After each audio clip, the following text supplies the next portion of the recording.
ago in the Sunday Gospel we heard the story of St. Peter boldly getting out of the boat on the Sea of Galilee when he saw Jesus walking on the water, only to find his faith failing him when he felt the force of the wind and the waves.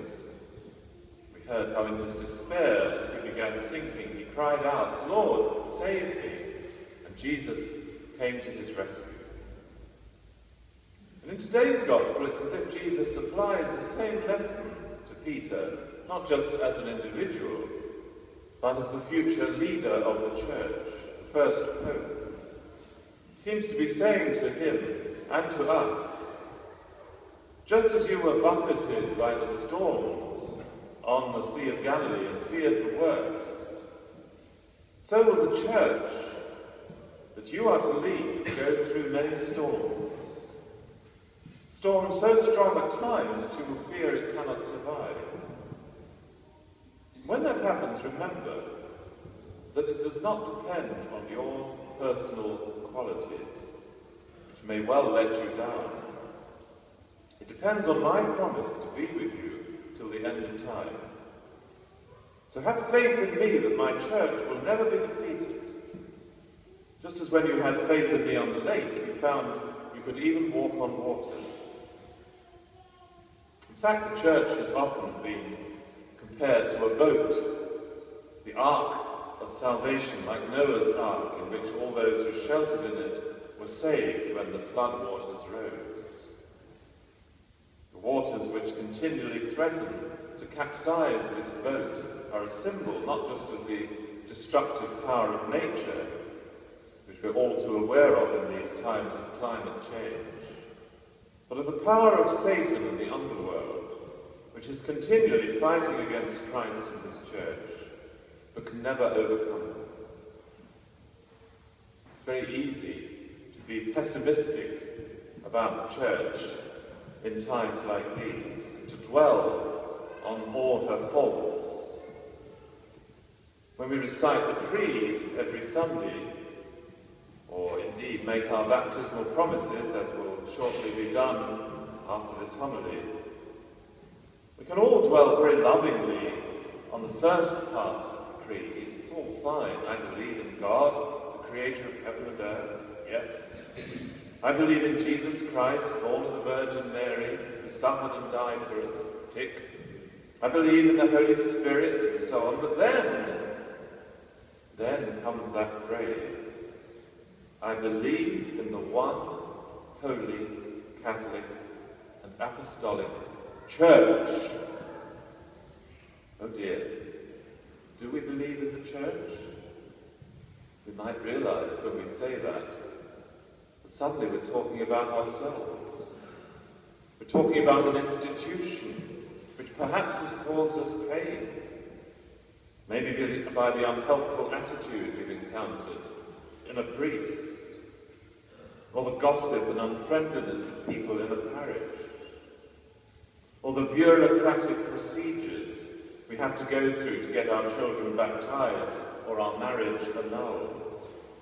Or, of course, worst of all, the terrible scandals in recent years, which have not just wounded the immediate victims, but have wounded all of us who call ourselves Catholic and find ourselves perhaps being mocked or attacked because we belong to a church which has permitted such things.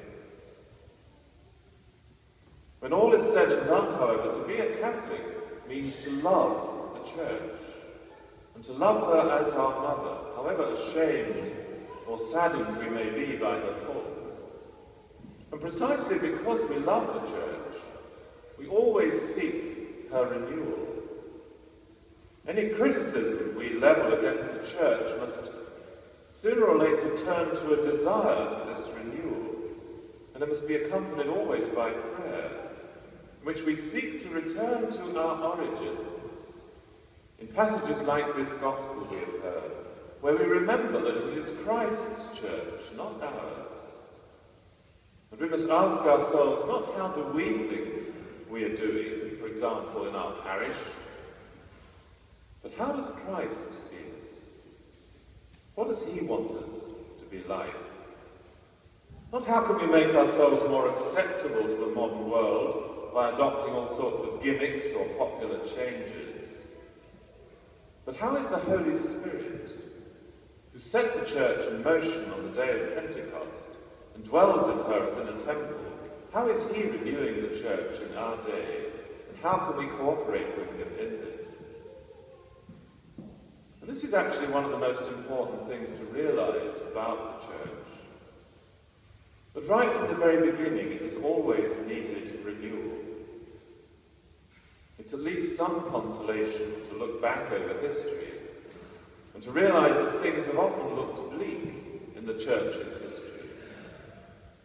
But God has never deserted his church, and he never will. He continues to act in the church and in the world. Many people seem to think of God or have a picture of him as some sort of passive spectator or benign, rather dozy grandfather. But in fact, he is extremely active all the time, continually sending us the gift of his Spirit to renew us. Look, for example, at some of the great saints he has sent to us in our day. St. Therese of Lisieux, with her wonderful teaching on the little way of love in everyday life. Blessed Mother Teresa, teaching on the divine mercy through St. Faustina. Sir Maximilian Kolbe, whose feast we had the other day, who gave his life in a concentration camp. Popes John the 23rd and John Paul II, recently canonized, with all that they gave to the church. In the Protestant churches, renewal movements generally end up forming a new church. So you have John Wesley, whose brother Charles's hymn we began this Mass with, eventually being expelled from the Anglican Church and forming the Methodist Church, but 100 years or so later, William Booth deciding the Methodist Church itself was too bourgeois and forming the Salvation Army, and so on and so forth. But as Catholics, we always try to renew the church from within. In the 13th century, for example, a time of great corruption in the church, the Pope of the time, Innocent III, had a dream in which he saw a poor man holding up a church that was tottering over.